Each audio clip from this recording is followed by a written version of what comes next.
নাহিদা নামক এক মেয়ে 16 থেকে 17 বছর বয়স। উনি অনেক দিনদারি ছিলেন, নামাজ পড়তেন, 5 ওয়াক্ত নামাজ পড়তেন, তাহাজ্জুদ পড়তেন, আল্লাহর ইবাদতের মধ্যে মশগুল ছিলেন। অর্থাৎ সে একজন নেককার মেয়ে হিসেবে পরিচিত। সে তার এই আখলাক, তার এই ধার্মিক দেখে এলাকার লোকজন তাকে অনেক ভালোবাসত, অনেক মহব্বত করত, আদর করত। তো বাবা গরিব মানুষ, এবার মেয়ের বিধান অবস্থা বাসত। ছেলে সরকারি চাকরি করে, অনেক টাকা বেতন পায়। মেয়ের বাবা দেখে তার সাথে বিবাহ দিয়ে দিলেন। বিয়ে দেওয়ার পরে কিছুদিন পরে এই যুবক সারাদিন মদ পান করে রাতের 1টা থেকে 1:30 পর্যন্ত বাড়িতে আসার পরে বিবিকে অনার্থকভাবে গালিগালাজ করে, মারধর করে, অনার্থকভাবে নির্যাতন করে, যন্ত্রণা কষ্ট দেয়। তরকারির মধ্যে যদি একটু লবণ কম হয়, লবণ কম হওয়ার কারণে স্ত্রীকে অনেক মারধর করে, অনেক যন্ত্রণা দেয়। চার মধ্যে যদি লবণ চিনি কম হয়, মারধর, গালিগালাজ, অশ্লীল ভাষা গালিগালাজ করে। এরকম প্রত্যেকটা কাজের ক্ষেত্রে যদি দেরি হয়ে যায়, এক চুল পরিমাণ যদি এদিক সেদিক হয়ে যায়, স্বামী তার স্ত্রীকে ধরে ধরে মারধর করে আরম্ভ করে, মারে, গালিগালাজ করে। কিন্তু মহিলা, স্বামী এত গালিগালাজ করে, এত মারধর করে, তারপর স্বামীকে চক্রাঙ্গায় কথা বলে না। মেয়েটা তার স্বামীর চোখের সাথে চোখ মিলায়া টট্টর করে চায় দেখে আর চোখের পানি ঝরে আল্লাহ তাআলার কাছে দোয়া করে, ও মালিক, আমার স্বামীকে হেদায়েত করার মালিক একমাত্র তুমি। ও মালিক, হেদায়েতের মালিক একমাত্র তুমি, আর কেউ নাই। তুমি তো ইচ্ছা করলে পৃথিবীটাকে স্বর্ণে পরিণত করে দিতে পারো। তুমি তো ইচ্ছা করলে একজন খারাপ মানুষকেও ভালো বানাইতে পারো। তুমি তো ইচ্ছা করলে একজন খারাপ মানুষকে হেদায়েত দিতে পারো। ও মালিক, আমার স্বামীকে তুমি হেদায়েত দান করুন। চোখের পানি ছেড়ে ছেড়ে আল্লাহ তাআলার কাছে দোয়া করতে লাগলেন। এবার নাহিদা আল্লাহ তাআলার কাছে দোয়া করতে করতে 2 বছর চলছে এরকম অবস্থায়। কয় বছর? 2 বছর চলছে। কিন্তু স্বামী মদ খাওয়া তো ছেড়ে দেয় না, স্বামী তো মারধর বন্ধ করে না, স্বামী তো গালিগালাজ করা বন্ধ করে না। ওই একই মাফিক রাত্রি 1 থেকে 1:30 পর্যন্ত, রাতের গভীর যখন মদ খায় আসে, পাগলামি করে আর বিবিকে মারধর করে। যতবারই মারে, স্ত্রী তার স্বামীর চোখের সামনে চোখ রেখে আল্লাহর কাছে দোয়া করতে লাগলেন। আবার শুধু দোয়াই করেন না, ওই বিবি রাত্রে গভীর যখন হয়ে যায়, বিবি তার স্বামীকে কোরআন পড়ে পড়ে তেলাওয়াত করে করে শোনায়, হাদিস পড়ে পড়ে শোনায়, কোরআন পড়ে পড়ে শোনায়, হাদিস পড়ে পড়ে শোনায়, হাদিসের কথা আলোচনা করে করে স্বামীকে বুঝায়। আর স্বামী বলতেছে, বিবি এই তাবলীগ জামাত করে কি লাভ, দিনের কাজ করে কি লাভ, কয়েকদিন বাঁচবো, আমোদ ফুর্তি করে দুনিয়াটা কাটায় যায়, পরেরটা পরে ইবাদত করে কি লাভ, নামাজ পড়ে রোজা করে যাকাত দিয়ে কি লাভ, এদের মধ্যে কোনো আমোদ ফুর্তি নাই, এদের মধ্যে কোনো আনন্দ পাওয়া যায় না, এদের মধ্যে কোনো বেশি ইন্টারেস্ট পাওয়া যায় না। ইন্টারেস্ট হলো আমি মদ খাই, গাঁজা খাই, আর আমোদ ফুর্তি করি অনেক, রাত্রে গভীরে আমি চলে আসি। ও বিবি, কাজে এগুলা কথা আমার কান শোনাও না। বিবি চোখের পানি ছেড়ে ছেড়ে একই মাফিক আল্লাহ তাআলার কাছে দোয়া করে, ওগো আল্লাহ, আমার স্বামী যদি এই অবস্থায় মারা যায় তাহলে কি অবস্থায় আল্লাহর কাছে কাজ করা যাবে? আমার স্বামী জাহান্নামী হয়ে যাবে গো আল্লাহ।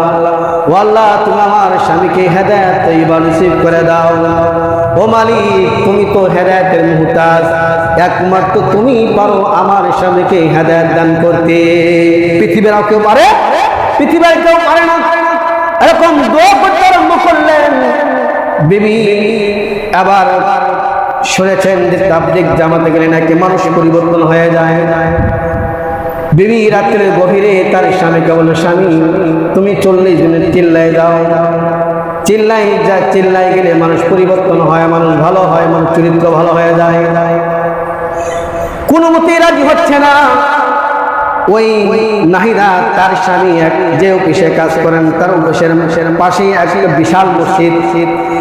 এই মসজিদে বাইরে থেকে একটা জামাত বন্ধু হয়ে আসার পরে এলাকার মধ্যে খোঁজ নিয়ে দেখলেন তাবলীগ জামাত আসলে, মসজিদে যখন তাবলীগ জামাত আসে তখন তাবলীগ জামাতের লোকেরা একটু খোঁজ খবর নেই, কে নামাজ পড়ে, কে চিল্লার সাথী বা কে নামাজ পড়ে না, এরকম একটু খোঁজ খবর তালকিন করে বা দাওয়াতের কাজ চালায়। তদরূপ ভাবে এই তাবলীগ জামাতের আমির সাহেব এলাকার মধ্যে খোঁজ নিয়ে দেখলেন যে এই গ্রামের মধ্যে একজন মানুষ, সে নামাজ পড়েও না, নামাজের কাছেও দেয় না, যখন আজান হয়ে যায় কানের মধ্যে আঙ্গুল দিয়ে থাকে যাতে কানের আজানের ধরি যেন কানের ভিতরে না ঢুকে। জেনে অবস্থা খুঁজতে গেলেন, তার নাম হলো ফরিদউদ্দিন। মসজিদের পাশে তার অফিস। আসরের নামাজের পরে নামাজ করার পরে গাছতে বের হয়েছেন। অফিসের মধ্যে অনেক লোকজন নামাজে শরীক হয়েছেন, কিন্তু ওই লোকটা নামাজের মধ্যে শরীক হয় নাই। তার ওই লোকটাকে ডাকে আনলেন। আনার পরে তাবলীগ জামাতের লোক অনেক কিছু কোরআন হাদিস দিয়ে বুঝাইলেন। বোঝানোর পরে বলতেছে, ভাই এই দুনিয়া তো থাকার জায়গা না, এই দুনিয়া ক্ষণস্থায়ী, এই দুনিয়া হলো চিরস্থায়ী না। আজকে নিঃশ্বাসটুকু যখন ফুরা যাবে, আপনার সব কিছু শেষ হয়ে যাবে, আপনার সমস্ত আমল বন্ধ হয়ে যাবে, আপনার আর কোনো দাম থাকবে না। এই দুনিয়ার মধ্যে আপনি যা কিছু করে যাবেন, যদি একবার বলেন আল্লাহ, একবার আল্লাহ ডাক দিয়ে যদি তুমি মৃত্যুবরণ করো, এই একটা ডাকের বদলতে আল্লাহ তাআলা আপনাকে জান্নাত দিতে পারে কি পারে না? জান্নাত দিতে পারে। ও ভাই, আজকে আপনাদের এলাকায় একটা মসজিদে জামাত এসে গেছে। ভাই, আমরা অনেক দূর থেকে আসছি। এই যে চিল্লার সাথে মধ্যে আছে, এই চিল্লার সাথে অনেক ধনী লোক আমাদের সাথে অবস্থান চিল্লাতে আসছে। ভাই, আপনি যদি একটু রাজি থাকেন তাহলে আপনি আমাদের সাথে চলেন, 40 দিনে চিল্লা দেন। আবার ওই ফরিদউদ্দিন বলতেছে, ভাই আমার তো চাকরি আছে, অফিস থেকে আমাকে ছুটি দিবে না, কাজেই আমার যাওয়া সম্ভব না। যদি আমাকে আমার বসে যদি 40 দিনের ছুটি দেয় তাহলে আমি অবশ্যই চিল্লাই যাব। এবার আমি সে বলে, ঠিক আছে আপনি রাজি হয়ে যান, আর বসকে রাজি করার দায়িত্ব আমার। আবার রাজি হয়ে গেলেন তাবলীগ জামাতের আমির সাহেব। মালিকের কাছে আবেদন জানাইলেন। জানানোর সাথে সাথে মালিক আলহামদুলিল্লাহ বলে বলছেন, ঠিক আছে, উনি যদি চিল্লায় যায় তাহলে তার জন্য 40 দিনের জন্য ছুটি দিয়ে দিলাম, আর বেতনও ঠিকভাবে সে পেয়ে যাবে, কোনো সমস্যা নাই। এবার ফরিদউদ্দিন আবার নিয়াত করে ফেললেন, ঠিক আছে আমি 40 দিনের জন্য তাবলীগ জামাতে যাব। ফরিদউদ্দিন বাসায় যা বলতেছি, বিবি রে, আমি 40 দিনের জামাতে যাব, এক চিল্লায় যাব। বিবি সাহেব আলহামদুলিল্লাহ বলেন, কিন্তু তারপরও মনটা খুব বিশ্বাস হচ্ছে না, যাবে কি টিটকারিও পারতে পারে এরকম অবস্থা।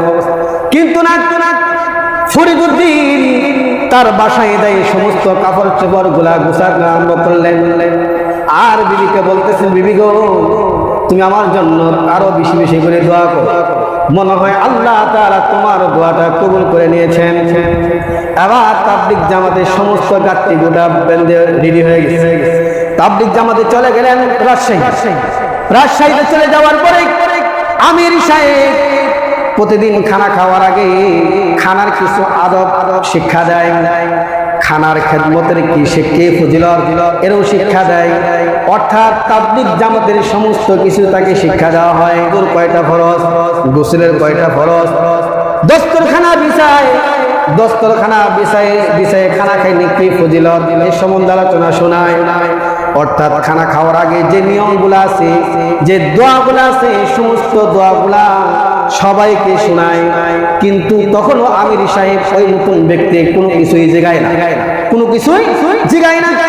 একদিন, 2 দিন, 3 দিন যায়, একদিন একজনের পাকের সিরিয়াল করে যায়। লাস্টে এক ভাগ করে দেয়, 2 জন করে খেদমতের সাথে দেয়া দেয়, 2 জন করে পাক করবে। একদিন 2 জন করে পাকের দায়িত্ব দিয়ে দেয়। দিতে যখন 30 দিন পার হয়ে গেছে, আবার ফরিদউদ্দিন নিজেই বলতেছে, আমি সাহেব আজকে আমার দায়িত্ব দেন, আমি পাক করব। আমি সাহেব বলছেন, আপনি নতুন মানুষ পাক করতে পারবেন না। এবার আমি সাহেব অন্যজনকে দায়িত্ব দেয়া দিলেন। 40 দিন যখন করা হয়ে গেছে, আগামীকালকে সকালবেলা বাড়িতে রওনা হবে। ওই দিন আমির সাহেব ওই ফরিদউদ্দিনকে পাকের দায়িত্ব দিয়ে দিলেন। তার একজন পুরাতন সাথীকে পাকের দায়িত্ব দিয়ে দেন, 2 জন পাকের সাথী দিয়ে দিলেন। আবার সকালবেলা পাক করেছেন, দুপুরও পাক করেছেন, রাত্রে পাক করবেন। আসরের নামাজের পরে যখন পাক বসাইছেন, মাগরিবের আগে তরকারি বসাইছে, মাগরিবের নামাজটা আজান, মাগরিবের নামাজের আজান হয়ে গেছে।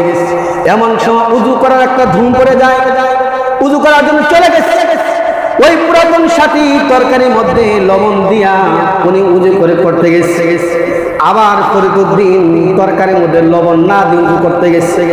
ফরিদউদ্দিন চিন্তা করলেন যে আমি তো তরকারির মধ্যে লবণ দেই নাই, কাজেই উযু করে তাড়াতাড়ি করে তরকারির মধ্যে লবণ দিয়ে আবার নামাজের মধ্যে দাঁড়াইছেন। এশার নামাজের পরে খানা খাওয়ার আদব শিক্ষা দিলেন।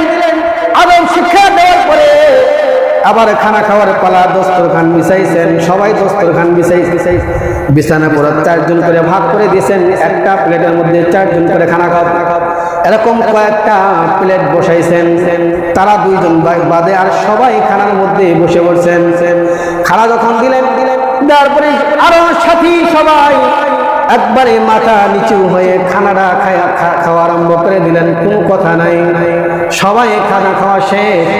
আবার তার 2 জনের পালা। যখন 2 জন খানার প্লেট নিয়ে বসছেন, খানার প্লেট নিয়ে যখন বসছেন, ওই পুরাতন সাথী এক লোকমা 2 লোকমা খাওয়া আরম্ভ করে দিয়েছেন, কোনো কথা বলে না। আবার ফরিদউদ্দিন যখন 2 লোকমা দিয়েছেন, দেওয়ার সাথে সাথে হু হু করে কান্দা আরম্ভ করে দিয়েছেন। পুরাতন সাথী বলো, ভাই আপনি কান্দেন কেন, কি হয়েছে, আপনার কোনো সমস্যা? এই কথা বলার সাথে সাথে আরো হু হু করে আরো জোরে জোরে চিৎকার করে কান্না আরম্ভ করে দিয়েছেন। বারবার জিজ্ঞায় যে ভাই আপনার কি হয়েছে, আপনার কোনো অসুবিধা না জানা, আপনার কোনো বিপদ আসছে? এবার ফরিদউদ্দিন বলে, ভাই এটা অনেক অনেক ইতিহাস, আমাকে একটু বলা যাবে? বলবেন হ্যাঁ বলা যাবে। আজকে এই তরকারির মধ্যে এত পরিমাণ লবণে তিতা হয়ে গেছে, খাওয়ার যোগ্য না।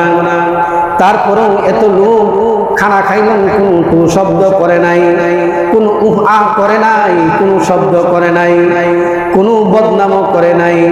কিন্তু ভাই আমার স্ত্রী যখন তরকারি পাক করত, তরকারির মধ্যে যদি একটু লবণ কম হয়তো আমি আমার স্ত্রীকে এত পরিমাণ আঘাত করতাম, মারতে বেহুশ করে জমিনের মধ্যে ফেলা দিতাম। যদি চার মধ্যে চিনি কম হইতো, আমার বিবিকে আমি অনবরত খারাপ ভাষায় গালিগালাজ করতাম। আমার স্ত্রীকে আমি কি করতাম, নির্যাতন করতাম, আমার স্ত্রীকে আমি যন্ত্রণা দিতাম। আজকে লবণ এত বেশি পরিমাণ হওয়ার পর একটা লোক আমার প্রতি কোনোদিন অকৃতজ্ঞতা জানায় নাই, আবার প্রশংসা করেছেন। সবাই বলেছেন আলহামদুলিল্লাহ, পাকটা অনেক ভালো হয়ে গেছে। আবার ওই পুরাতন সাথী বলতেছে, ভাই আপনি এতদিন না বুঝে আপনার বিবিকে আপনি আঘাত করেছেন, না বুঝি আপনার বিবিকে আপনি গালিগালাজ করেছেন, মারধর করেছেন। এখন যেহেতু আপনার বুঝে আসছে, বুঝে আসার সাথে আল্লাহ তাআলা যখন ক্ষমা চাইছেন, আল্লাহ তাআলা আপনার বিগত সমস্ত গুনাহ মাফ করে দিয়েছেন। সুবহানাল্লাহ। এই তো মানুষের পরিবর্তন। আবার ফরিদউদ্দিন 40 দিন শেষ, পরের দিন আসার পরে এমন সময় আসছে অফিস টাইম, শুধু গাড়িটা চা খেয়ে অনেক দূরে দিচ্ছেন অফিসের দিকে। আবার বিবি সাহেব চা বানাইলেন, চিনি দেয় নাই, চিনি ছাড়া চা বানাই লবণ দিয়ে দিচ্ছে, চিনির জায়গায় লবণ দিয়ে দিছে। তার স্বামী চা খেয়ে অফিসে চলে গেলেন। আবার বিবি সাহেব চাটা যখন মুখে দিলেন, দেওয়ার পর দেখা পিতা আর পিতা, চিনির জায়গা খালি লবণ দিয়ে ভরে দিচ্ছে, লবণ। আর চিন্তা করবো আজকে আমার উপায় নাই, আজ হয়তো সময় পাই নাই বিদায় আমাকে কিছু বলে নাই, কিন্তু অফিস থেকে আসার পরে আবার মনে হয় 12টা বাজায় ফেলবে। আবার অফিস করে আসার পরে রাত্রে যখন ঘুমাইতে যায়, এশার নামাজ পড়ে যখন ঘুমাইতে যায়, ঘুমানোর সময় হু হু করে কান্দে। আল্লাহ তাআলার কাছে ক্ষমা চাইবো, আল্লাহ আমি জীবনে কত গুনাহ করেছি, ও আল্লাহ আমার জীবনে কত আমি অন্যায় করেছি, অবিচার করেছি। হু হু করে চোখের পানি ছেড়ে যখন কান্দে, আবার বিবি জিজ্ঞাসা করে আপনি কান্দেন কেন? আবার স্বামী তার বিবির হাতটা ধরে বলতেছে, ও বিবি তুমি আমাকে ক্ষমা করে দাও, তোমাকে আমি কত কষ্ট দিয়েছি, তোমাকে আমি কত মারধর করেছি, তোমাকে আমি কত গালিগালাজ করেছি, ও বিবি তুমি আমাকে ক্ষমা করে দাও। আবার বিবি হাসি মুখে আনন্দ সাথে বলতে, গো স্বামী আমি তোমাকে ক্ষমা করে দিলাম, তুমি আমাকে ক্ষমা করে দাও। এইভাবে একজন মহিলা, একজন স্ত্রী তার স্বামীকে ভালো করতে পারে। ও ভাই আমরা কি পারি না? আমাদের বাড়িতে যারা ছেলে মেয়ে আছে, স্ত্রী পুত্র আত্মীয় স্বজন যারা আছে, আমার ভাই নামাজ পড়ে না, আমি আমার ভাইকে নামাজের দাওয়াত দেই। আমার স্ত্রী নামাজ পড়ে না, আমার স্ত্রীকে আমি নামাজের দাওয়াত দেই। আমার সন্তান নামাজ পড়ে না, আমার সন্তানকে আমি নামাজের দাওয়াত দেই। আমার ভাই নামাজ পড়ে না, আমার ভাইকে আমি নামাজের দাওয়াত দেই। আমার ভাই দিনের পথে চলে না, আমার ভাইকে দিনের পথে নিয়ে আসি। আমার ভাই দিনের পথে চলে না, আমি আমার ভাইকে সুন্দর সুন্দর কোরআন হাদিসের কথা বলে বলে তাদেরকে দিনের পথে নিয়ে আসি। আল্লাহ তাআলা বলেন, ইয়া আইয়ুহাল্লাযীনা আমানু কু আনফুসাকুম ওয়া আহলিকুম নার। আপনি যদি চিন্তা করেন যে আমি নামাজ পড়ে আমি জান্নাতে চলে যাব, এটা নয়, ভুল ধারণা। ও ভাই আপনি বাঁচেন, আপনি আহলকে আপনার জাহান্নামের আগুন থেকে বাঁচান। শুধু আপনি বাঁচলে হবে না, আপনার আত্মীয় স্বজন, আপনার ছেলে সন্তান, আপনার স্ত্রী পুত্র যারাই আছে তাদেরকেও জাহান্নামের আগুন থেকে বাঁচাতে হবে। কি? ইসলামের দাওয়াত দিতে হবে, নামাজের তাজাক দিতে হবে, দ্বীনের দাওয়াত দিতে হবে, কোরআন হাদিসের কথা তাদেরকে শোনাইতে হবে, ঘরের ভিতরে কোরআন কারীম তেলাওয়াত জারি রাখতে হবে। রাখবে কি রাখবেন না? আজকে থেকে প্রতিজ্ঞা করেন, যারা যেই অক্ষরগুলোই পারেন, যদি কায়দা পারেন, একটা আলিফ যদি আপনি পারেন, একটা আলিফ ঘরের মধ্যে তেলাওয়াত করা আরম্ভ করে দেন।